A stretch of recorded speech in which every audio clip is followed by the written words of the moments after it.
Most families don't lose communication because their radios fail. They lose it because there's no routine. They have no rhythm and no shared understanding of what silence and quiet actually means. Today, we're going to talk about how families actually can use radios on the daily and how to build simple check-ins that don't feel like an emergency drill and what to do when things get really quiet.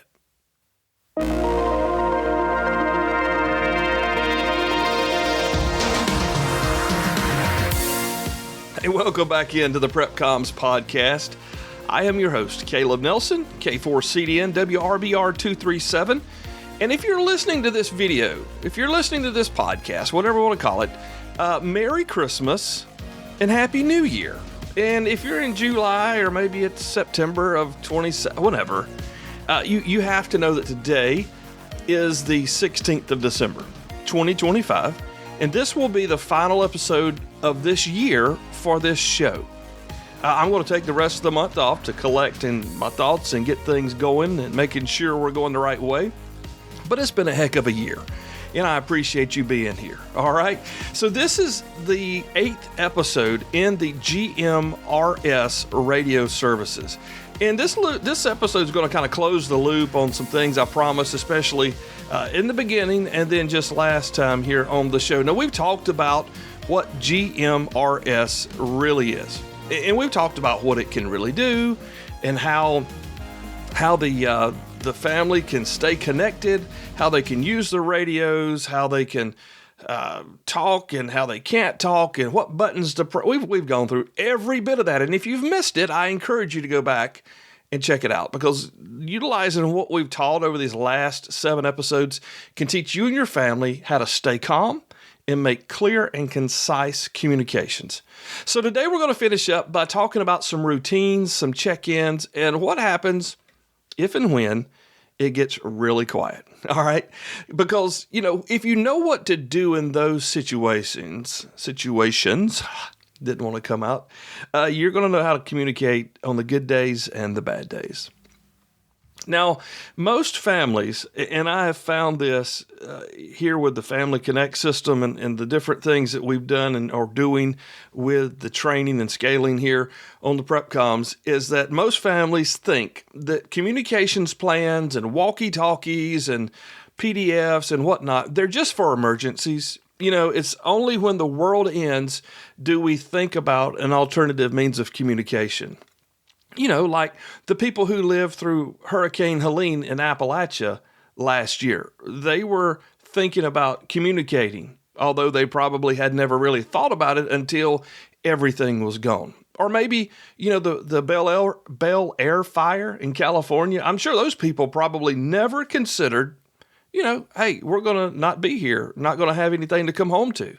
How would we communicate with our family if we're separated? I'm not trying to be a doomer. I'm just saying these are the things that people go through, but they go through it without a plan because they don't think a plan is important.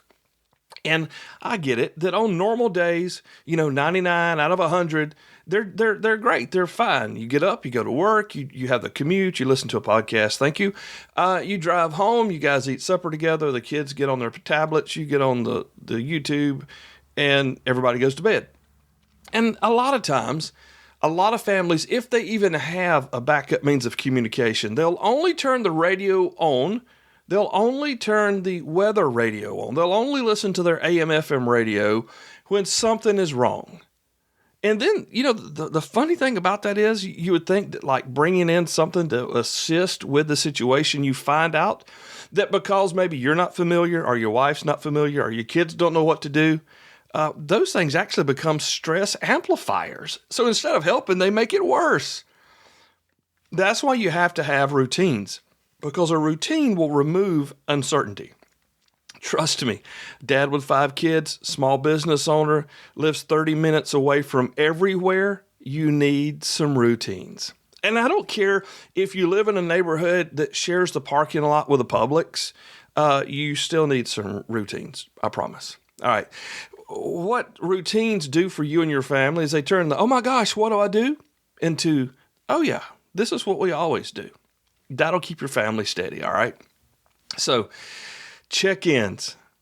And I'm not talking ham radio nets, or some of you guys are GMRS users and y'all have groups that check in over the repeaters and what. I'm not talking about that. I'm talking about you and your family knowing how to power the radios on and communicate even in the house, maybe even from the house to the garage, okay? And it's not a conversation. I'm not talking about, hey, Billy, what you been doing today? No, I'm talking about, hey, Billy, do you hear me on the radio? Yeah, Mom, I hear you. That's a terrible kid voice. I've been watching a lot of the Christmas shows, so sorry. I could have done the Charlie Brown voice, but I won't. So I don't have a trombone. All right, so here's the deal. We're not trying to have a conversation with a check-in. We're just checking in. Hey, Mom, can you hear me? Sure, go ahead. I'm out here in the garage. Can you send Billy out to help me? The lawnmower battery's dead again. Got it. I'll send Billy right now. Thanks very much. Over. That is a check-in. Or how about, hey, Susie, can you go and get the weather radio from the garage? Yeah, Mom, I got it. I'll get it straight away. I'll be in just a minute. Over. So you're using the radio to compress the space between two people. She's out in the garage. You call her on the walkie-talkie. It takes the space from the master bedroom upstairs to the garage and compresses it till you're right there with her. And I know you're like, oh my gosh, listen. No, there are people who don't think this way. And it's not wrong if you don't think this way. But I want to speak to the others that do and say, just because someone doesn't have it figured out to the level that you do, doesn't mean they don't deserve the time here as well. Stick with me, it gets better. All right, speaking of plans, speaking of routines, if you're listening to this and you're realizing my family doesn't have a communications plan, not gear, not stuff you've bought, not stuff you have on hand, but a real plan, I'm now offering a 90-minute family communications planning session. You can find it at plan.prepcoms.com. It'll be in the show notes. It'll be in the description. If you need a plan, I have a 90-minute family communications planning session at plan.prepcoms.com. Now, back to check-ins real quick. How often do you do check-ins? Well, I'm going to tell you, it just depends on the situation. Like if it's a normal day, maybe just one time. Maybe you do it once a Saturday, or maybe it's every third Saturday. But if it's a normal day, unless your kids just like to use the walkie-talkies, which you will find some of them do, don't discourage that. But normally, just once will be fine. You make sure your batteries are okay and whatever. Now, if there's an elevated concern, like we're having severe thunderstorms coming in, you may want to check once, maybe twice the day before the storms get there. You got freezing weather coming or an expected blizzard, you may want to make sure. You might want to make sure that all the batteries are topped off and not just make sure that it will power on, okay, because something could have gotten bumped. A setting could have changed. Make sure one radio can talk to the other. All right. Now, if you're living in an active disruption, I don't know, maybe in Minnesota back in 2020, you want to make sure that everyone has their radios with them, that you have a time to check in to make sure everything's working, that you're safe, not just focusing on radio, but make sure your doors are locked, whatever. And keep up with what's going on. Now, that doesn't mean, Mom, I'm in the bathroom. Okay, Johnny, let me know when you're finished. That's not required. Okay, but you've got to think about what happens if. So if the towers get saturated, or God forbid one of them goes down in an emergency, then you're dealing with something you may not have ever dealt with before. So if you build these things into your psyche, if you will write this out, if you'll develop a plan, I can help you develop one, whatever that is, and share it with your family, make it a part of your family rhythm, you're going to stay connected. Look, here's the thing. What matters most is that everybody knows who speaks up first, who initiates the call, and then what does silence mean? Like, what does silence mean? It could mean dead batteries. It could mean that there's like something between you and the other user that you're trying to reach that the signal just can't get through. Maybe the baby daughter is sitting there just waiting for her turn. and she's waiting for permission and doesn't necessarily really 100 get it, but she knows that she should have her radio on, and she's just kind of don't want to make daddy mad. Don't speak out of the way and make dad mad. Maybe there's somebody listening and they're just like, again, I don't know if I should say anything. Is it the right time? Did dad call me yet? Did mom expect me to answer that question? Look, here's the thing. You got to understand that this stuff is not second nature to basically anybody. And that's what we're trying to do, is to make it more natural in case of an emergency, because the thing that happens in an emergency is the panic is what will create all the chaos. I mean, you can have all the tools, but if you don't know how to use them, it's going to create chaos. And if you do have the tools and you don't know how to use them, well, then you're going to panic about that. Just like we said a few minutes ago, it's going to cause more stress. I got these walkie-talkies and they're supposed to be working and I can't hear it's because you didn't practice with them. You've never even touched them. They're still in the blow pack from Walmart. Come on, man. And what happens is you start to make bad decisions when you panic. I mean, we've all done it, not just in communications, but when we get afraid, and I've talked about this a lot early on in the show in regards to mindset. You can't do any of this out of fear. That's why I have spent so much time trying to help you create ways and means to not make bad decisions, because a bad decision will amplify the silence. All right, so what happens if you do run into some silence and you don't know what to do next? All right, so you have a plan. You develop this plan, and let's say that you miss a check-in or someone misses a check-in. You call them back. Hey, Billy, I know you're over at the neighbor's house. Can you hear me? I'm trying to call you. This is Dad. Doesn't get anything from him. So you wait, say 10 minutes. You call him again. Billy, it's Dad. Can you hear me on the radio? Nothing. Well, then maybe you should try to go upstairs, or maybe you should actually go outside. Billy, can you hear me? It's Dad. Answer the radio, dude. You may not call your kids dude, but mine are, 20 plus years old, so they get called dude sometimes. All right. If they don't check in on the third call, all right, so you've got it established. This is what we're doing. We anticipate this is what we're doing. You don't get a call on the third time. That's when you don't stress, you don't freak out, you don't start rushing around like a chicken without a head. You don't start guessing. You then escalate deliberately. You figure out what's the best way for me to make the move to find Billy and figure out why Billy's not answering the radio. And now, let me tell you this. If Billy's just being a kid, and so we've all been a kid, like everybody listening to this program has been a kid and not done what our parents told us to do, and then it freaks our parents out, and while they're panicking looking for us because they love us, when they find us, they want to kill us because they were so worried about us. Y'all been there? I've been there. I've been there as a kid and a dad. And honestly, the day Carla and I got engaged, so that is just 2 days from the time this show releases on my birthday, December 18th of 1995. No, I'm sorry. That's the first birthday we were dating. We got engaged in 1998. So it's December 18th, 1998. Now, back then we had cell phones and we had pagers. And the cell phones were kind of hit and miss. Sometimes I paid the bill, sometimes I didn't. She had a phone, and I also gave her a pager because I had a pager, because pagers were cool. Hers was purple. So we had seen each other that morning. This was my birthday morning. It's December the 18th of 1998. Gosh. And we'd seen each other for just a few minutes. It was like a birthday morning kind of a thing. And then she was going to go home, and we were going to go. She was going to get ready. I'm going to get ready.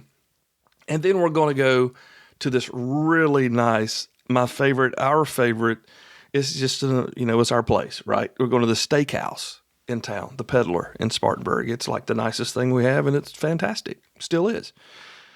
So she leaves my house, and she's got about a 30-minute drive from where I live to where she lived. And it's like clockwork. It takes 30 minutes to get that. I mean, we live rurally, guys. So Carla leaves the house.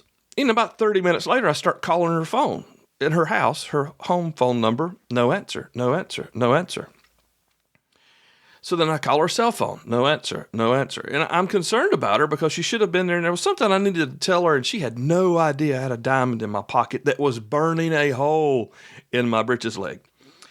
So then I started paging her. She didn't answer. She never answered, never responded. Now I'm panicked. Now I'm actually calling her parents and saying, hey, have you seen her? No, we haven't seen her. Well, I'm concerned about her because it's been like 45 minutes now. She should have already been home. I'm going to ride that direction just to see if I can find her. I mean, because it was a long stretch of road, a lot of deer. There's a lot of things you start thinking about when you really get serious about being in love, and, you know, whether it's your wife or your children, you've been there. So I head down the road, and finally she calls me back on my cell phone from like the 10th page, you know. And I'm like, where are you? Oh, I'm just leaving Payless shoes. Now, at that point, I was ready to scream on both sides, right? You know, I can't say it out loud, but you know what I'm thinking. Turns out she left my house, and instead of going home, she went to look at shoes. And I'm trying to get her home to get ready to go out for our date so I can propose to her and ask her to be my wife, who we'd now been married almost 26 years.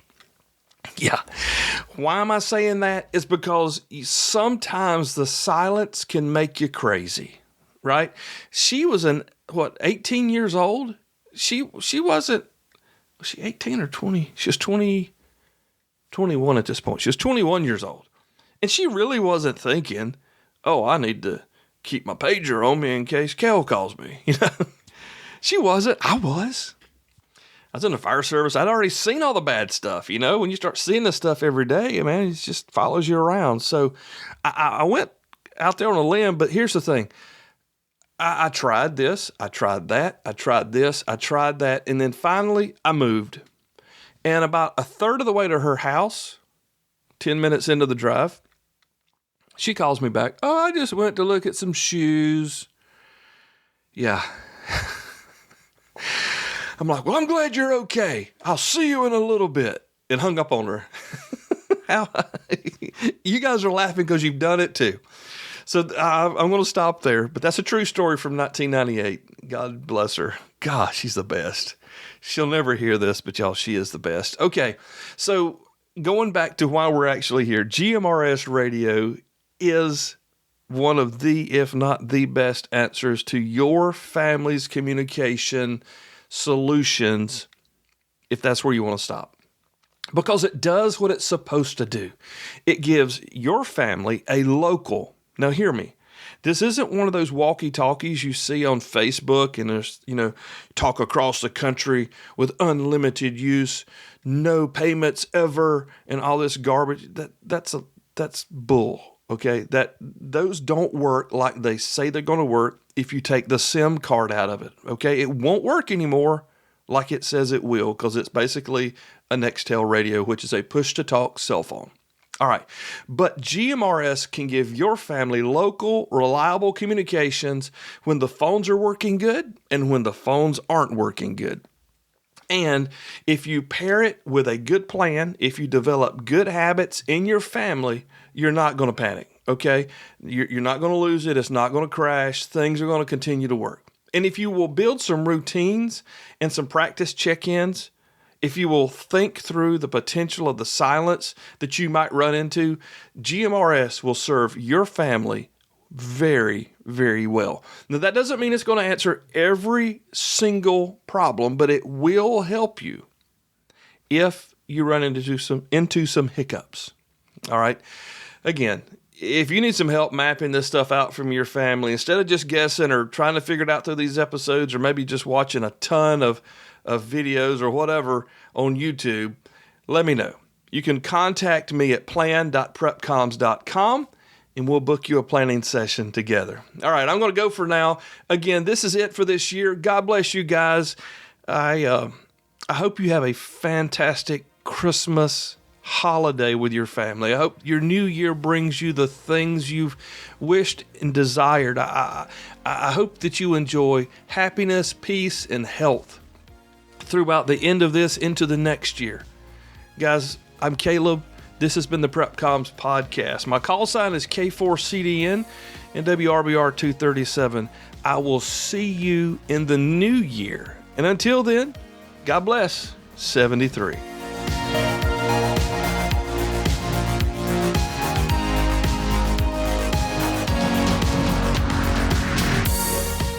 Hey, what are you still doing here?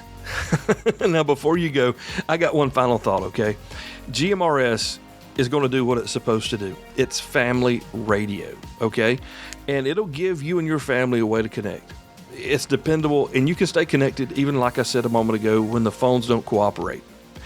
And it could help you make some new friends. It may not. It just depends on your location and the use of it by other people, but there stands a chance. But if you want more, if you're wanting to learn more about communications and grow that out for yourself, as we walk into 2026, we're moving into the amateur radio hobby, or ham radio as it's known. And it's not necessarily always just a hobby. And it's not just some flex like I've got a license, but it can actually be a really serious communications tool for your families who want broader reach and more resilience. And that means a lot of different things. Like you may have a daughter that lives in North Carolina and you find yourself in Central Ohio. You guys can actually communicate with each other through the amateur radio hobby. Yeah, if the phone stopped working on both ends or one, it works. It helps you. There's a whole net of things to use that can expand your family's usability in regards to amateur radio. It doesn't mean everybody in your house needs a license, but it might be that someone there can actually get involved. Now, if you check the show notes or the description below, you will find a link to the 30-30 plan that I have. This is a 30-day free path that helps you get licensed studying 30 minutes a day for 30 days or less, and you can be licensed as an amateur radio operator before the end of January. Sign up for free. You can get in and out anytime you want. I'm not trying to sell you anything. I'm just trying to help you take the next step. All right. It's there if you're interested. And if you want to just stay right here with GMRS, it's fine. It's great. Check out the show notes. There's a link to the first 10 things to do with a GMRS radio. It's like a micro ebook I've written. It's got all that you need to do more than just talk across the neighborhood. I've got antennas in stock, including the roll-up antenna and the simple GMRS base station antenna. They'll help your signal more than you can imagine, and those are also linked in the show notes. Guys, again, God bless you. Happy New Year, and I look forward to seeing you on the other side. God bless.